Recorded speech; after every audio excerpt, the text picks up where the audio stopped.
Today I continue the last lecture, that is otitis externa. আমি তোমাদের definition বলেছিলাম যে inflammation of the lining of the external auditory canal is otitis externa. তো ব্যাপারটা ওখানে যেহেতু লাইনিংটা স্কিন থাকে, স্কিন ইনফেকশনই হয়। এর মধ্যে ইম্পর্টেন্ট যেটা বলেছিলাম সেটা হচ্ছে ক্লাসিফিকেশন। ক্লাসিফিকেশনের মধ্যে আমরা কিভাবে বলেছি, একটা বলেছিলাম ইনফেক্টিভ গ্রুপ আর একটা রিয়াক্টিভ গ্রুপ। ইনফেক্টিভ গ্রুপের মধ্যে আবার ভাগ করেছি ব্যাকটেরিয়াল, ভাগ করেছিলাম ফাঙ্গাল, ভাগ করেছিলাম ভাইরাল। তার মধ্যে ব্যাকটেরিয়াল গ্রুপের মধ্যে আমরা ফারাঙ্কুলোসিস পড়েছিলাম, আর ফাঙ্গাল গ্রুপের মধ্যে আজকে আমরা পড়ব অটোমাইকোসিস। তোমাদের এখানে আমি দেখি অধিকাংশ ক্ষেত্রে একটু ভুল করে ফেলো, যে ফারাঙ্কুলোসিস আর হচ্ছে অটোমাইকোসিস, এটা ভুল করবে না। ফারাঙ্কুলোসিস, অটোমাইকোসিস, এখানে খুব একটা ভুল করার কোনো সুযোগ নাই। যখন লিখবে কিংবা যখন বলবে একটু চিন্তা করো, কারণ দুটি আমাদের important chapter, otomycosis and otosclerosis, কিন্তু দুটো কমপ্লিটলি সেপারেট ডিজিজ। একটার সঙ্গে আরেকটা মিলালে হবে না, কোনোভাবেই কোনো মিলানোর কোনো সুযোগ নেই। তো আজকে আমরা পড়ছি otomycosis. What do mean by otomycosis? ডেফিনিশনটা কি? ডেফিনিশন হচ্ছে fungal infection of external auditory canal is otomycosis. কিংবা আমরা যদি এভাবে বলি, the infection caused by fungus is otomycosis. তো better to say fungal infection of external auditory canal is otomycosis. প্রথমে আমরা আসবো যে কজিটিভ কি, কজটা কি, কারা করে এই যে অটোমাইকোসিসটা। আমরা সাধারণত দুইটা তিনটার কথা বলি। একটা হচ্ছে অ্যাসপারগিলাস নাইজার, দেন ক্যান্ডিডিয়াস অ্যালবিক্যান্স, দেন ক্যান্ডিডা অ্যালবিক্যান্স, আর আরেকটা হতে পারে এটার সঙ্গে, এটা ফাঙ্গাস নয় কিন্তু সেকেন্ডারিলি ইনফেক্টেড হতে পারে by Pseudomonas aeruginosa. That means primary fungal infection হয়েছে, সেখানে কি হলো, সুপার অ্যাডেড একটা ইনফেকশন হয়ে সেটা আরও এটাকে সিভিয়ারিটি বাড়ায় দিল, এবং সেই মাইক্রো অর্গানিজমটা হলো সিডামোনাস অ্যারিগোনোসা। আর কি হতে পারে এখানে, আরও কয়েকটা কথা আমরা বলি। ক্লিনিক্যাল ফিচারের ক্ষেত্রে কাদের হয়, কোন ওয়েদারে হয়, তোমরা জানোই যে কতগুলি ওয়েদারের মধ্যে আমরা মাস্টি ওয়েদার, এই যে আমরা যে সময়টা পার হয়ে আসলাম, বর্ষাকাল ছিল, একটু স্যাঁতস্যাঁতে ভাব ছিল, এইগুলিতেই একটু বেশি হয়। প্রিডিসপোজিং ফ্যাক্টর যদি বলি, যে কারণে যে fungal infection of the year, that is otomycosis, it is very common in our country, in India, Pakistan or surroundings. এছাড়া ব্রাজিল এবং দক্ষিণ আমেরিকার কতগুলো দেশ আছে আমাদের মতো ওয়েদার, সেখানটাই এটা একটা ইম্পর্টেন্ট ফ্যাক্টর। সেকেন্ড ফ্যাক্টর যেটা হচ্ছে common bathing in a same pond. আমরা তোমরা দেখবা এখন তো পুকুর উঠেই যাচ্ছে, কিন্তু গ্রামাঞ্চলে যে জলাশয়গুলি আছে, যে পুকুরগুলি আছে, গরু ছাগল থেকে শুরু করে মানুষ একই জায়গায় বাথ করছে, সেই সব জায়গায় কিন্তু এগুলি বেশি হচ্ছে, কমন দেখা যায় যে হ্যাঁ, গরু ছাগলের সঙ্গে মানুষও বাথিং করছে সেই পানিগুলিতে। কারণটা কি হচ্ছে, যারা স্পোর থাকে, এই যে ফাঙ্গাসগুলি বললাম, সে ফাঙ্গাসগুলিতে স্পোর থাকে, সেই স্পোরগুলির থেকে ইনফেক্টেড হয়ে আলটিমেটলি এই ইয়ারের ফাঙ্গাল ইনফেকশনটা হচ্ছে। এটা একটা পেলাম। আর একটা পেলাম আমি যদি বলি প্রিডিসপোজিং ফ্যাক্টরের মধ্যে ইম্পর্ট্যান্ট হচ্ছে, যদি পেশেন্ট ডায়াবেটিক হয়, তো ডায়াবেটিক হলে আমাদের শুধু ইয়ার ডিজিজ না, আমাদের শরীরে অনেক ডিজিজে আছে যেগুলি বেড়ে যায় এবং এটা অ্যাগ্রাভেট করে। তো এক্ষেত্রে যদি পেশেন্ট 50+ হয়ে যায়, তাহলে কিন্তু আমাদের উচিত হবে দেখে নেওয়া যে তাদের ডায়াবেটিস আছে কিনা। তো তাহলে আমরা পেলাম কি কি এখানটায়, আমরা অ্যাসপারগিলাস নাইজার আর ক্যান্ডিডা অ্যালবিক্যান্স দিয়ে এটা হয়, super added infection by Pseudomonas অ্যারিজেনোসা।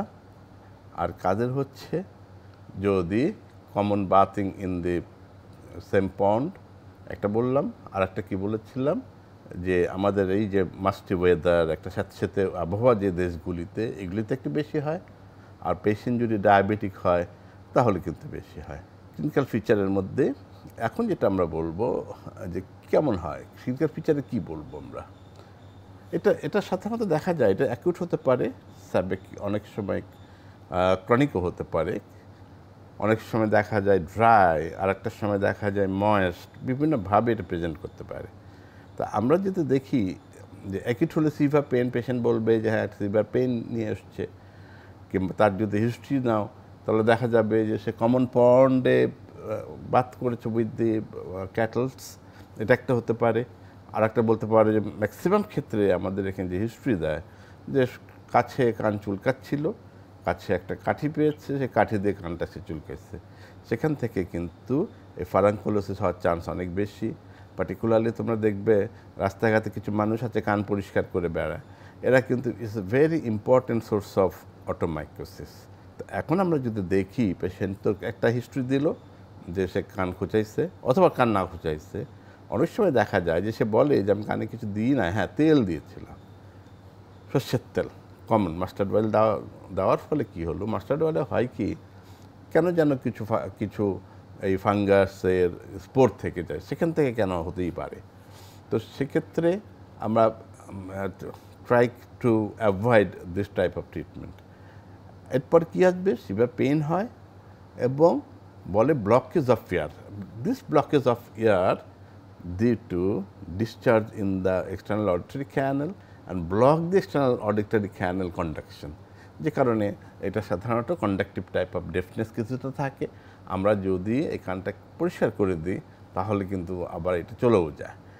তো এখন কী পাবো আমরা, ম্যাল অডারাস ডিসচার্জ পাবো, আমরা একটা ডিসচার্জ পাবো ম্যাল অডারাস, এবং the visibility of the external auditory canal is very less. আমরা যদি ভিতরে লাইট দিয়ে দেখার চেষ্টা করি তাহলে দেখব যে আসলে ভিতরটা দেখা যাচ্ছে না। Canal wall of external auditory canal it may be inflamed. আর কি হতে পারে, ইনফ্লামেশন হয়ে ভিতরটা দেখা গেছে যে ওয়াল ইডেমেটাস হয়ে গেছে, এবং ভিতরে কি দেখব আমরা, ডিসচার্জ এবং সেই ডিসচার্জটা ম্যালঅডারাস। আর কি, এটা হচ্ছে ওয়েট যদি থাকে, ভেজা ডিসচার্জ। অনেক সময় পেশেন্টকে আমরা দেখবো যে না এটা ড্রাই, কিন্তু ড্রাই হলো কি হবে, ভিতরে যদি আমরা তাকাই, ভিতরে যদি দেখি তাহলে কিন্তু filament of otomycosis will be seen.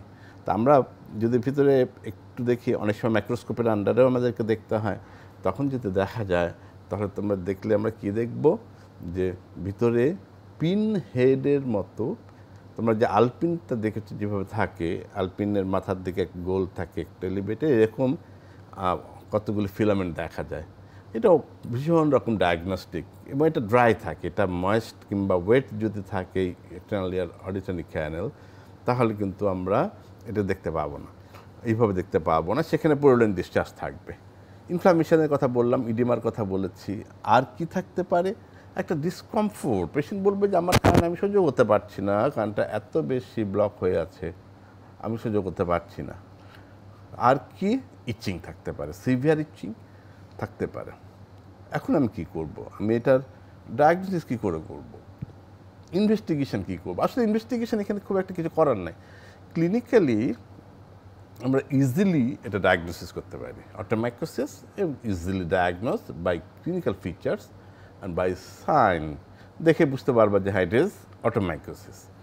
তাহলে কি করা উচিত, একটা করা উচিত, সাধারণত এভাবে বলি, if the age of the patient is 50+, then you just do the blood sugar. আমি একটা ব্লাড সুগার দেখে নিলে আমি কনফার্ম হয়ে যাব যে তার ডায়াবেটিস আছে কি নাই। তো থাকলে হবে কি, আমাকে ডায়াবেটিস যদি আমি কন্ট্রোল না করি তাহলে তার ট্রিটমেন্টটা কিন্তু কঠিন হয়ে যাবে, দেখা যাবে কোনো ওষুধ কাজ করছে না। ক্লিয়ার হয়েছে, আমরা ডায়াগনোসিস করে ফেললাম।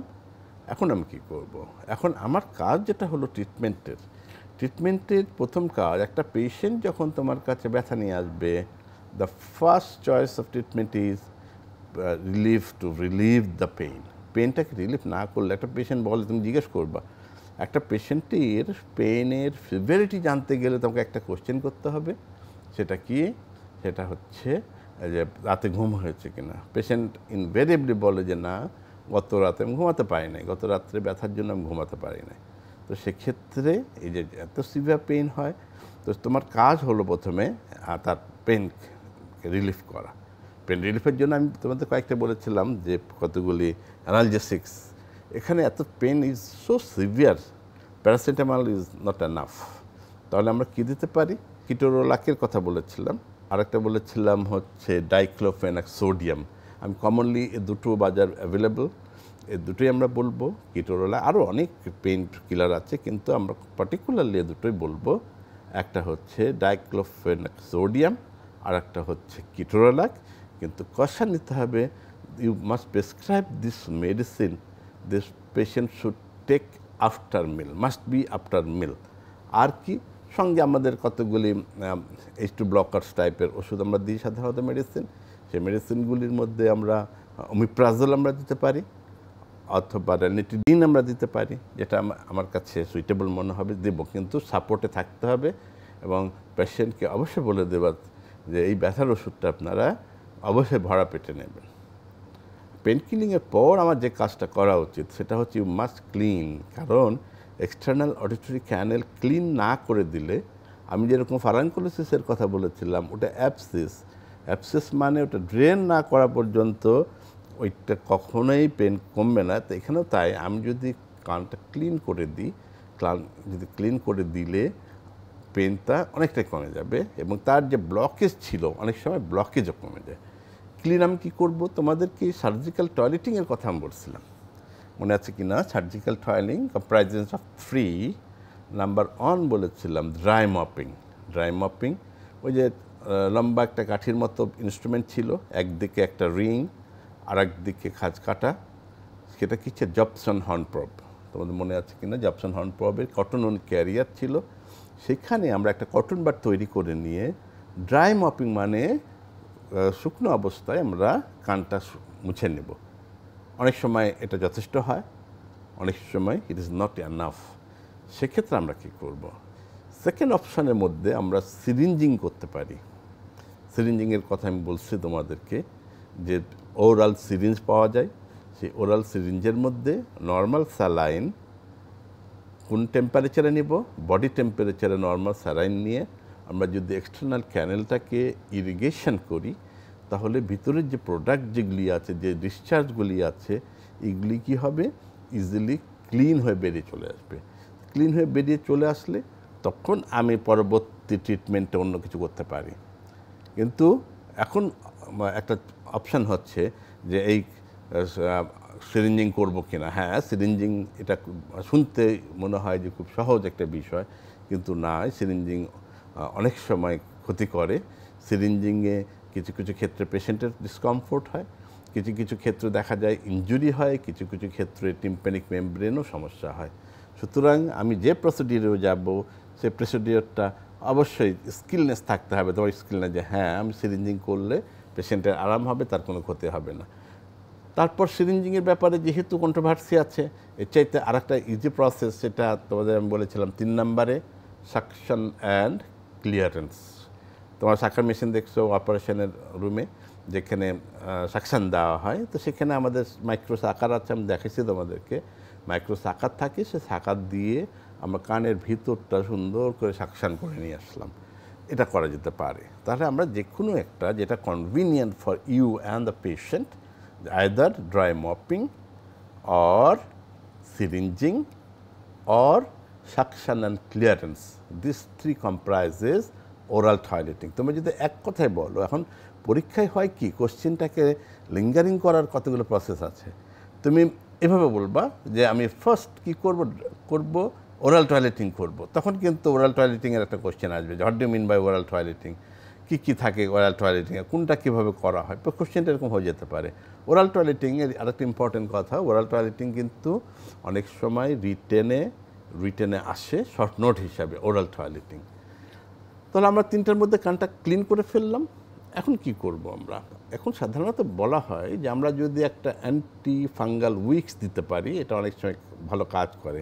উইক্স মানে একটা সরু চিকন গজের মধ্যে অ্যান্টিফাঙ্গাল ক্রিম, এটাকে মাখিয়ে নিয়ে আমরা ভিতরে রেখে দিব। ইউজুয়ালি আমরা 24 আওয়ার্সের জন্য রাখি। এতে সুদিং এফেক্টও হয়, ব্যথা অনেকটা কমে যায়, এটা করা যেতে পারে।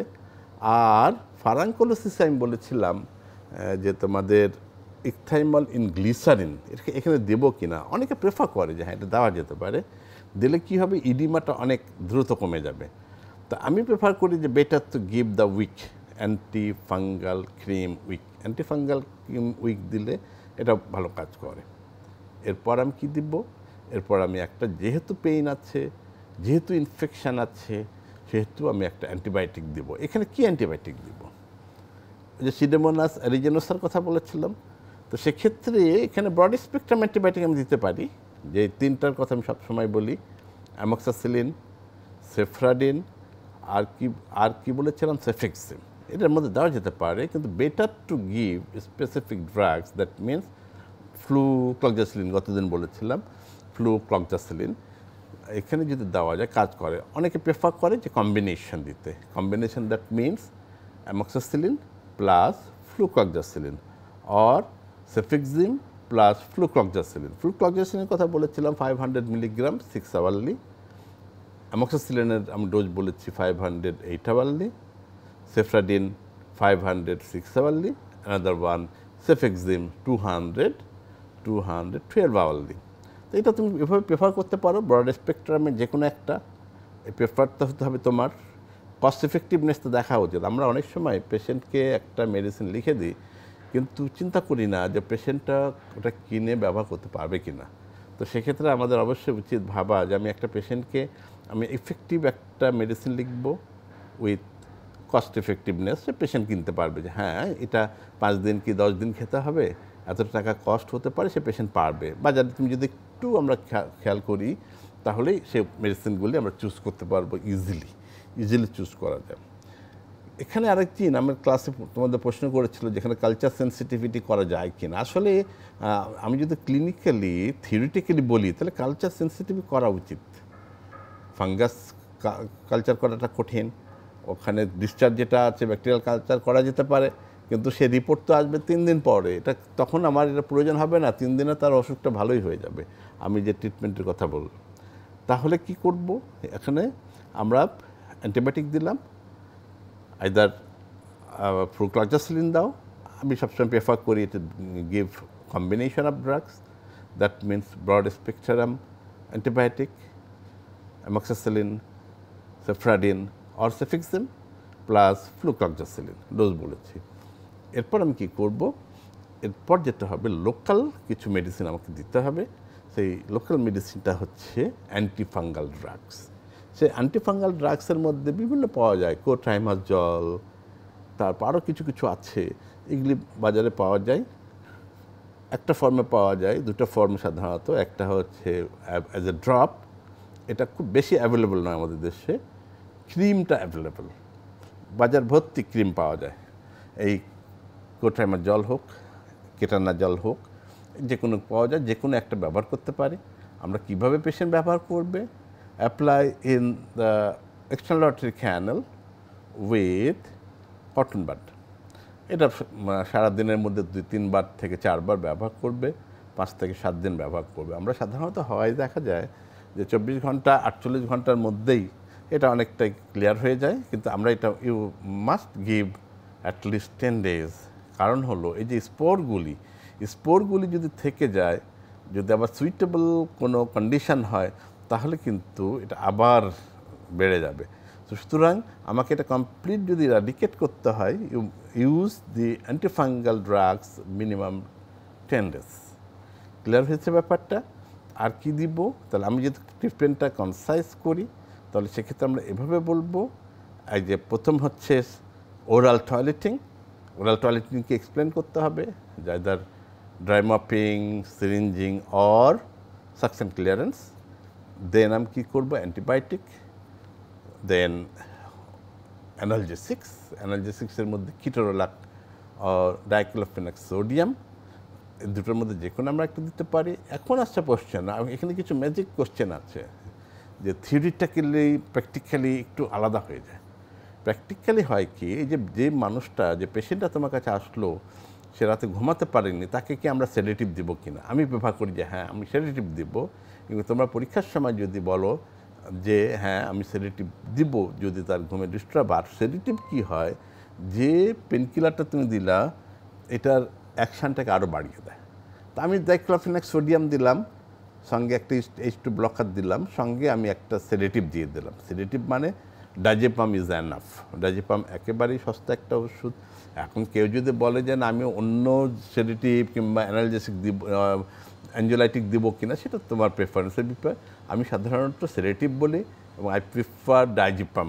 ডাইজেপাম এটা ভীষণ সস্তা ওষুধ এবং চিপ এবং safe, as well as safe. কারণ ডাইজেপাম খেয়ে সুইসাইড করার ভয় দেখানো যায়, কিন্তু মারা যায় না। আমি তোমাদের বারবার এই গল্পগুলো বলেছি, বহুবার এই ক্লাসে এই কথাগুলো বলেছি।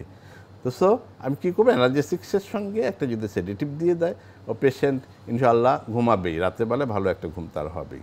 তাহলে এটা করার পর আমি লোকাল একটা অ্যান্টিফ্যাঙ্গাল দেব।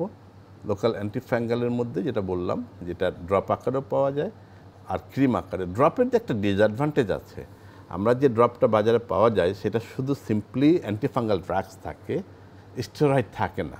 আমি বারবার বলি, কানের যখন ড্রপ আমরা দিই, এই solution should contain antibiotic plus steroid or antifungal plus steroid. Antifungal plus steroid থাকলে যেটা হবে, আমাকে যদি শুধু আমি অ্যান্টিফাঙ্গাল ড্রপ দিই, সঙ্গে কিন্তু আমাকে স্টেরয়েড দিতে হবে। না হলে স্টেরয়েডের কাজটা কী হয়?